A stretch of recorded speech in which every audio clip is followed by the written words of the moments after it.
Satnam Namaste. Well, the 14th hexagram of the I Ching recently moved into the position of the Sun, which is in Scorpio. So just as the planets move in orbit, so too do these 64 hexagrams of the I Ching. And to study these ancient times are really opportunities to consciously use this energy for your own growth and evolution.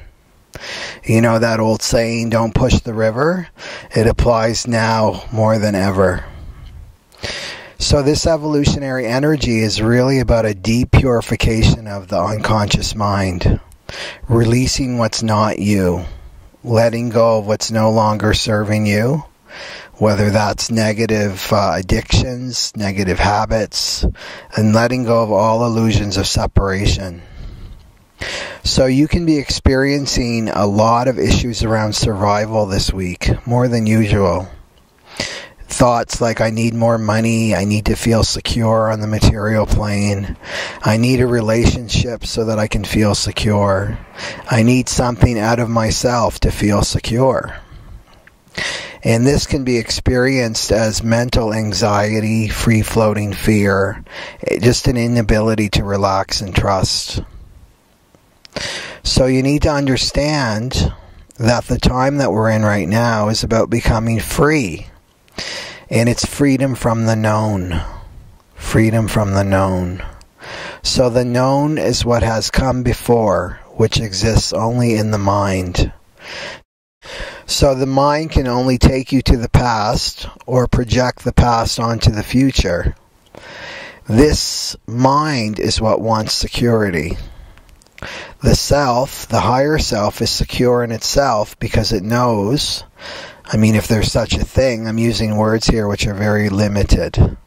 So the self, the higher self, is secure in itself because it knows that everything comes from the self, including money and resources. So freedom from the known means to live with insecurity. It comes with the package. So if you are feeling insecure, allow this to enter you deeply. Don't fight it or try to get rid of it. Just allow a space for it. It's part of the process of your evolution. In essence, you're allowing that part of you that doesn't trust, that doesn't believe in all the spiritual stuff, to have a voice. And the voice are the emotions. Evolution is happening through the emotional body. So if you're freaked out and insecure, know that you're right on track and you're doing great. Okay, 14th hexagram in the position of the Sun in Scorpio. And this is all about what you do for a living.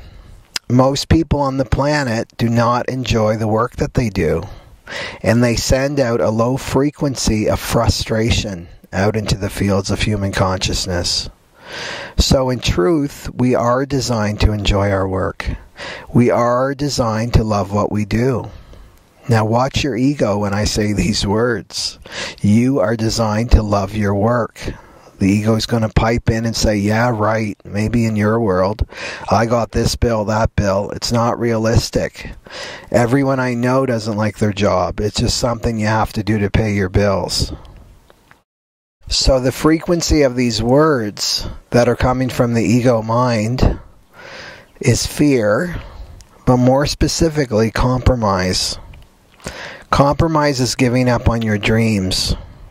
Compromise is settling for second best. Compromise is not valuing yourself. Compromise is listening to and believing in the opinions of others. And usually these people gave up on their dreams a long time ago. Compromise is living someone else's life. I talked to this doctor once and I asked him if he enjoyed his work. He was in his 50s and said he had started questioning his decision and told me the story that he actually wanted to be a musician but went to medical school because his father pressured him to go since he was a child. Now this is a good example of conditioning. It turns out that his grandmother always wanted a doctor in the family and was very disappointed that her son his father was not able to achieve the goal. The father married early out of necessity, chose a career that could immediately pay the bills, and his father carried a lot of shame about this, and thus pressured his own son to live not his dream, but the dream of his own mother. So he had compromised his dream to appease his father and make good with the grandmother. So you can see how this compromise works. So compromise is also believing what the mundane world is telling you. Be grateful that you even have a crappy job, because at least you have one.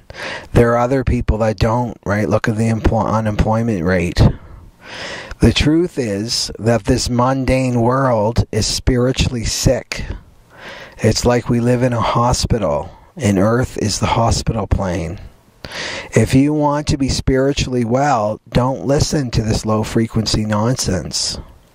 There's a reason why zombies are so popular in mainstream media, because it's a reflection of our collective human consciousness. You know, we are on a planet where the majority of people are like the Walking Dead. So compromise makes for a gray, dull, dreary world. So why do we compromise? We don't trust in our power. We don't trust in our innate gifts and talents. We don't trust in our higher self. What you need unfolds as you need it, not before. Everything unravels for you as you begin to believe in yourself. Not your ego, but your higher being that lives inside you, your higher self. You were not sent to planet Earth at this time and space so that you could just survive. You weren't sent to planet Earth lacking anything. It's all inside you. The other reason we compromise is for the love and approval of others, in order to fit in somewhere, anywhere. When you start moving forward, you're going to come face to face with your conditioning. This is the point where most people will scurry away because they don't want to face the pain. Someone in your past, someone you trusted, someone in a position of authority told you in a nutshell that you weren't worthy, that you weren't good enough, that you weren't talented enough or gifted, so you better compromise and play it safe and do this instead. So what you've done here is you've turned an opinion into a belief. And we all do this as children. The other reason we compromise is for the love and approval of others, in order to fit in somewhere, anywhere. And when you start moving forward, you'll come face to face with your own conditioning. This is the point where most people will scurry away because they don't want to face the pain.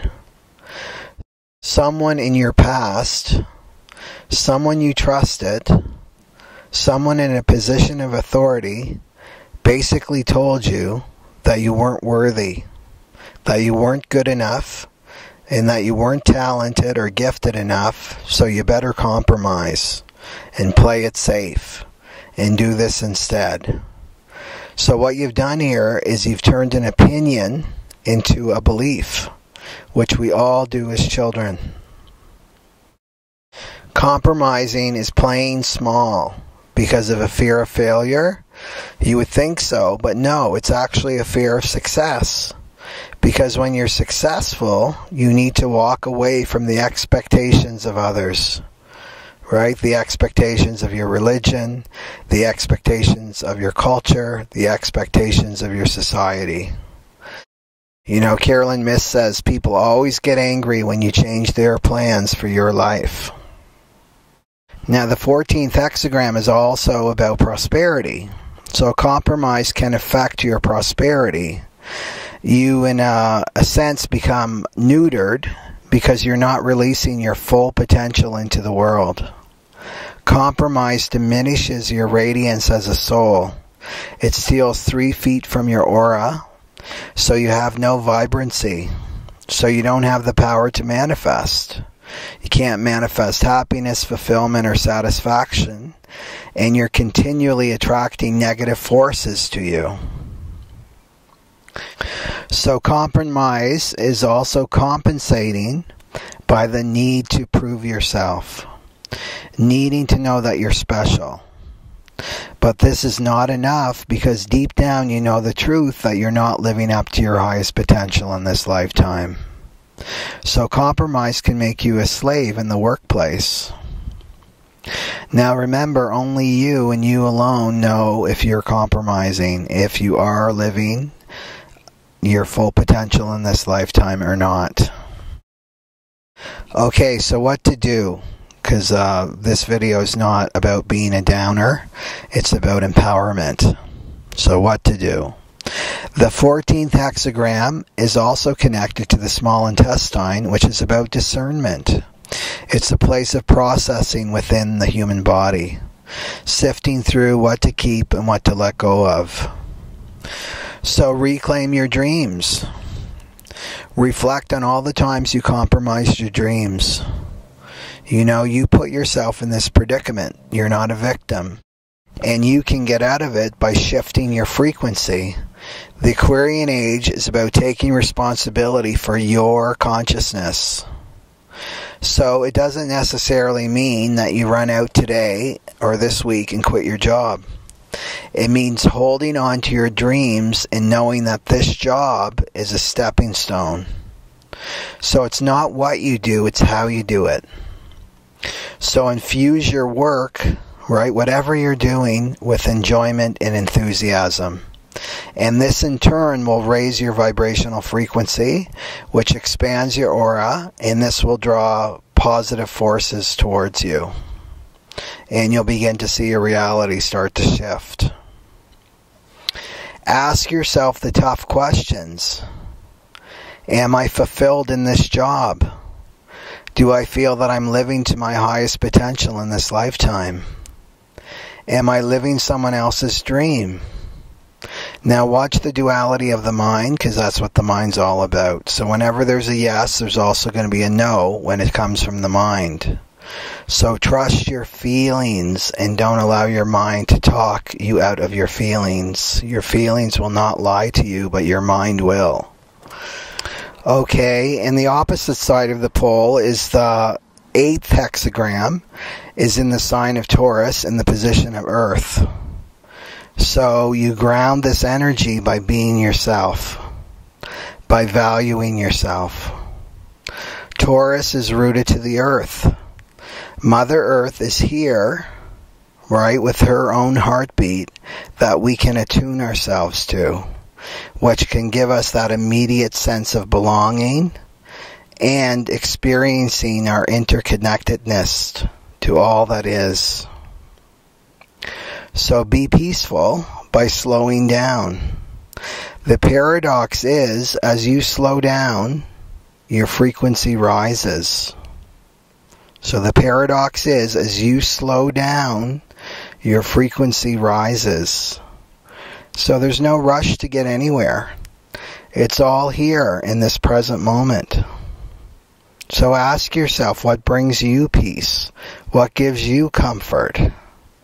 You know, being in nature, gardening, being with your pets, breathing from your belly will all bring you a sense of peace. So you want to relax your belly and breathe from the belly.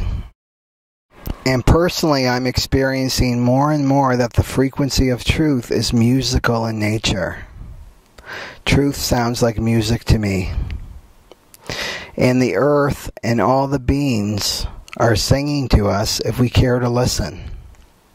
So I want to leave you with this beautiful recording of the sound of crickets. I'll put a link down in the information box if you want to find more about this recording. So one track is the normal sound of crickets, and then the other track is the sound of crickets slowed down. And I feel that this is a gift from Mother Earth, singing back to us. So it's a metaphor for the unique song you've come into this world to sing. And it's in exquisite harmony with the songs of all the other beings. So enjoy this. Sat Nam Namaste.